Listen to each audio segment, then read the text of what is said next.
એક વખત એ છોકરાને સપનામાં ભગવાન આવે.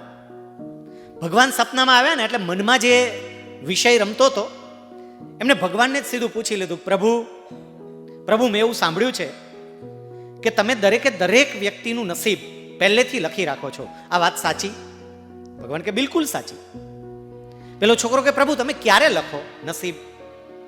ભગવાન કે બાળકનો જન્મ થાય ને એટલે જન્મના 6થા દિવસે હું વિધાતા બની અને એના લેખ લખવા માટે જાઉં અને એ જ વખતે જન્મના 6થા દિવસે એનું નસીબ લખીને આવી જાઉં. પેલો છોકરો કે પ્રભુ તમે જેવું લખો માણસના જીવનમાં એવું જ બને? ભગવાન કે બિલકુલ ડિટ્ટો ટુ ડિટ્ટો એવું જ બને. આ છોકરાને તરત થયું જો હાવ ખોટી મહેનત કરું છું, હું શું બનવાનો છું એ તો આને જન્મના 6થા દિવસે જ લખી દીધું છે.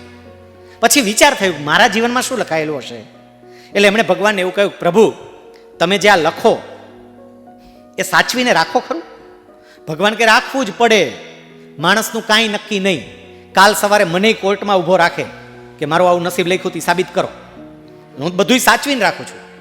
છોકરો કે મારે વાંચવું હોય તો? ભગવાન કે આમ તો હું કોઈને વાંચવા નથી દેતો પણ તને બતાવું ચલ. ભગવાને બાળકને લઈને એક જગ્યાએ આવ્યા, બહુ વિશાળ હોલ હતો, એકદમ મોટો હોલ અને લાખોની સંખ્યામાં ચોપડાના થપ્પા મારેલા. આટલા બધા ચોપડા જોયા એટલે પેલા છોકરાએ તરત ભગવાનને કહ્યું કે પ્રભુ કેટલા બધા ચોપડા છે. ભગવાન કે હોય જ ને, મારે કાંઈ તું એક થોડોક છે, મારે 8 અબજ છે અને એમાંય જેટલા જાય એ તો ડિલીટ કરતો જાઉં છું, આ તો હયાત છે એના છે આટલા. પેલો છોકરો કે પણ પ્રભુ આમાં ધાંગધ્રાનો ચોપડો તો કેમ ન મળે? ભગવાન કે હું ગોતી દઉં. ભગવાને એને ચોપડો આપ્યો, ધાંગધ્રા ઉપર લખેલું. આમ છોકરાએ ચોપડો વાંચ્યો, મજા આવી ગઈ જોઈને કે હમણાં જોઈ લઉં મારું નસીબ. આમ પહેલું પાનું ખોલ્યું, પહેલા જ પાના ઉપર એના પાડોશીનું નામ લખેલું. છોકરાને પોતાનું નસીબ વાંચવાને બદલે પાડોશીનું નસીબ વાંચવામાં વધારે રસ પડ્યો. નીચે નજર કરી, પાનું આખું કોરું. બિચારો મૂંઝાણો કા પાનું કોરું કાં? પછી પોતે પોતે વિચારે કે પાડોશી કાકો કોરો જ છે ને એટલે નસીબ એ કોરું, કાકા જેવું. બરોબર જ છે, ભગવાને બરોબર જ કર્યું છે.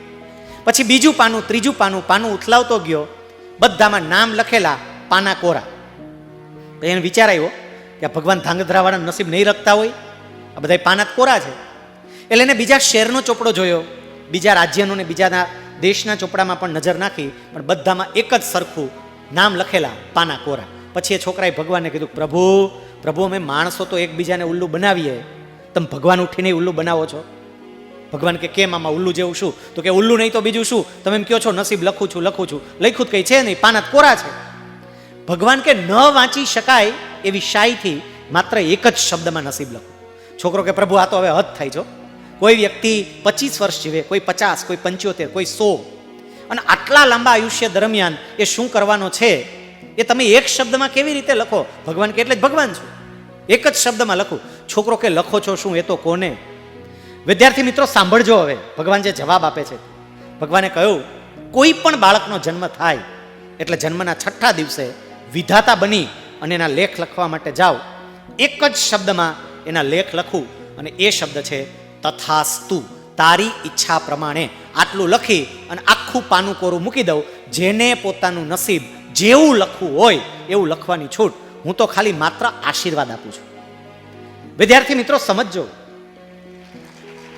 ભગવાને જન્મના 6થા દિવસે જ આપણને બધાને કહી દીધું છે તથાસ્તુ.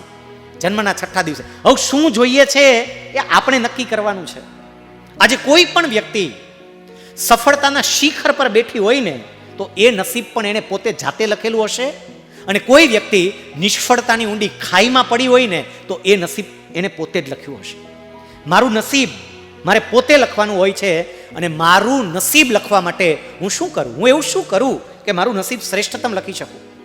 તમે અહીંયા બધા અભ્યાસ માટે આવ્યા છો, તમારો પરિવાર છોડીને અહીંયા આવ્યા છો, તમારે બધાએ શ્રેષ્ઠતમ કારકિર્દી બનાવવી છે એટલે જ અહીંયા આવ્યા છો. તો તમારું નસીબ સારામાં સારી રીતે લખવું હોય તો કઈ રીતે લખી શકાય?